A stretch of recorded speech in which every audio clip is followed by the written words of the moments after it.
গত পরশুদিন নভেম্বরের মতো শহীদ ওসমান হাদির হত্যার তদন্তের যে প্রক্রিয়া সেটাকে পেছানো হয়েছে। আমরা সরকারকে একটা আহ্বান জানাতে চাই যে এইটা কি কিয়ামত পর্যন্ত চলবে নাকি সুনির্দিষ্ট একটা সময় রয়েছে। আমরা অতি শীঘ্রই একটা আলটিমেটাম দিব যে এই নির্দিষ্ট সময়ের মধ্যে শহীদ আজকে প্রায় 70 দিনের মতো হয়ে যাচ্ছে, এখন পর্যন্ত এই খুনের পেছনে কারা রয়েছে তাদেরকে খুঁজে বের করা সম্ভব হয় নাই।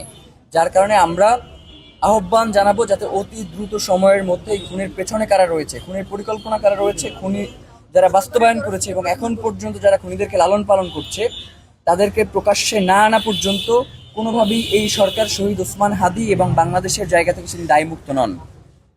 সুতরাং অবশ্যই তাকে শহীদ ওসমান হাদির হত্যার সুষ্ঠু তদন্ত করতে হবে এবং একটা নির্দিষ্ট সময়সীমার মধ্যে, মানে কেয়ামত পর্যন্ত না। সাগররুনির মামলা তো অলরেডি কেয়ামতের দিকেই দাবিত হইতেছে।